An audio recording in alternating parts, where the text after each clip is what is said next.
Hello, this is John from Life Academy. I was just now getting some gas here and heading home after a tutoring session.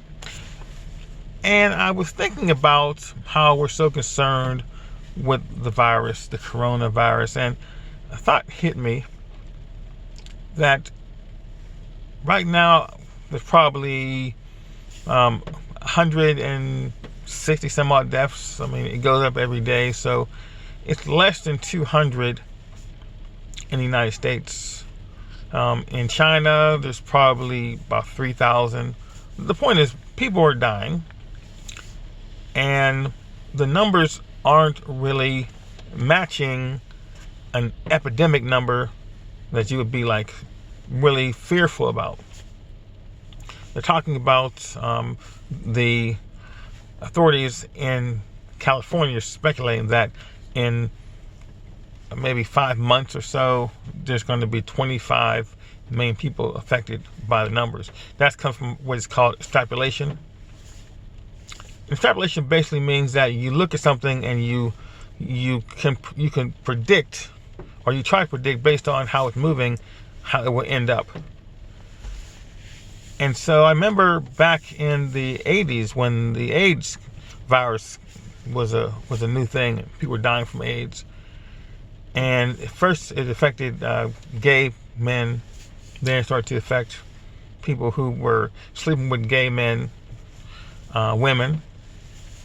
And then it just started to get into the blood supply, and it was terrible. You couldn't, you had to be careful when you took blood. That's how Arthur Ashe died.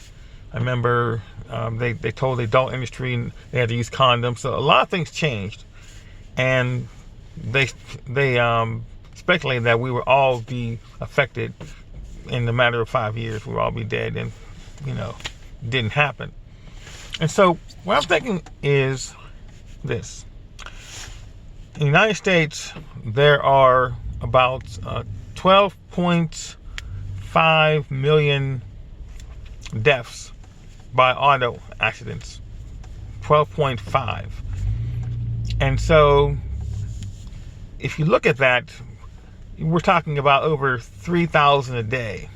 Use that example. 3,000 a day.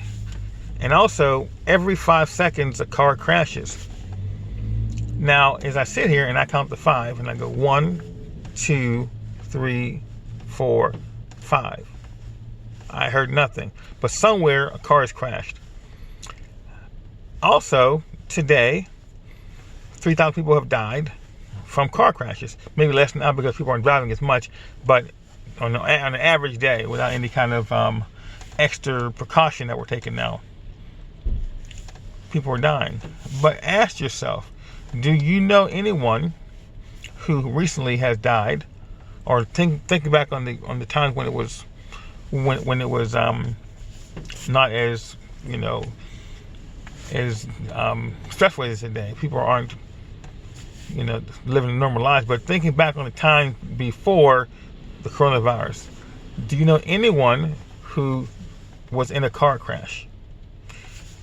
Do you know anyone who died in an automobile accident? Okay, and you might say yes to one or the other, but most people would say, I don't know anyone who recently died or was in a car crash. And so what I'm saying is that the reason that cars crash is because people don't follow the rules. They speed. They're playing with their phones and not paying attention to the road. They're doing something other than what they should be doing when they're on the road, and things occur. And there's going to be a natural curve where things are just going to happen just by virtue of numbers. So what are we saying today? We're all afraid of dying from the coronavirus. But the point is, out of 350 million people, about 167 have died. I'm not talking about those who were sick. I'm talking about those who have actually passed away. And we never want to see anyone die. But that's part of life. People do die. But what I'm saying is that the numbers are very small based on the amount of people who may actually have the virus. Not those who have been tested, but those who actually have it. And we really don't know if it's if some of these cases aren't just something that may seem like it's what we're looking for, not exactly the virus. So what I'm saying to you is that if we take precautions, if we wash our hands, if we keep our distance, if we stay indoors, this thing will run its course. There will be an answer that will come up before this 25 million number occurs. So we have to do what we have to do to be safe, but not just sometimes, but always. I mean, it's always a good thing to wash your hands and stay off certain places or away from places where people are going to congregate and cause all kind of diseases, breathing and touching. But we still have to be normal. We have to go to theaters. We have to go to baseball games. We have to go to school. We have to go to work. But there's nothing wrong with trying to be safe. So even when things become normal, it's a good thing to wash your hands, to take off your shoes when you go into the house, to not lay in bed with your clothes that you wore outside, to take a shower every day, to floss your teeth, to not be stressed out, to not eat junk food, to exercise, to rest, to do the things that they're saying to do now to be safe or to be safer and to stay off the effects of this devastating disease, which is basically a new thing to us, and everything is suspect. Okay?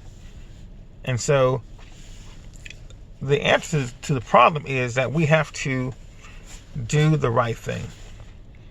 Now, what has come out of this is, like, I haven't worked for over a week, and I'm not going to be working for any time soon. Hopefully the government will help us out, because I don't have the kind of job that have any kind of benefits.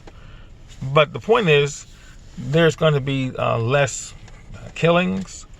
There's going to be less crashes. People are going to be more aware of each other, so there's going to be a lot less violent acts. So people just, look at someone and attack them. Like if you cough, they're going to say, "Oh, the guy's sick." So the point is, like, for example, there are no school shootings that will be occurring for any time. And last year there was almost one a month, one every 2 weeks. I mean, there were a lot of school shootings that occurred in 2019. And so everything happens for a reason. I'm not saying that it's predetermined by anything, but I'm saying that something has happened and we have to react to it. And so we can sit back and watch TV and be petrified to even step out, and don't even trust ourselves because we're afraid of anything that's going to give us this virus. And if it occurs, it's going to kill us. When someone gets it, like Idris Elba has it, Kevin Durant, Tom Hanks, Rita Wilson, and they have it now, and they got to deal with it. And so a lot of times, the anticipation is worse than the actuality, because I know that these people are going to be fine, and they have they have enough money, and they have enough care and consideration. They're going to be fine. But we have to understand that this world is not a safe place. Something's going to take you out, so we have to do our best to make our lives pop in the best way, taking care of each other, loving each other, giving each other consideration. That's what's going to cure a lot of the disease that we have of poverty and of ignorance and just of being violent and being complacent or being dismissive. So I'm excited about today because it's a new thing. I never saw this coming. This is not something we always see in movies, like these zombie apocalypse, like these movies, which will never occur. Things will not escalate in the same way. Like I said before, if the number were to double every day, I'll be concerned. I'm not talking about just proliferation of the disease. I'm talking about the deaths. If one person were to die, and the next day there were 2, and the next day there were 4, and it goes on from there, that would be 10 million in 1 month. That would be dead. Or if it were just being found to have the disease, if there were 10 million people on the 31st day, and then it doubled to 20 million and the 40 million, it would be the entire world within a matter of months. But it's not going to happen. It's just not going to happen. The future is still out there, and we're still going to be able to live in it. So let's calm down, but let's take care. That's the most important thing we can do.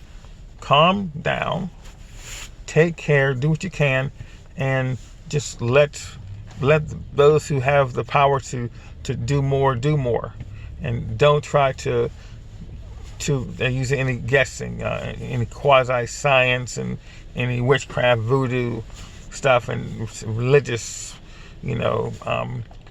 things saying this is God's wrath. This is all part of nature. This is all part of what's in the air, and things occur all the time. And so we're going to get through this. We're going to be just fine if we do the right thing. If we don't, well, the disease of the mind will take us out first. So I'm not going to let that happen. Okay? So, this is John from Life Academy. Please take care of yourself, and we will talk to you soon. Have a great day. Bye-bye.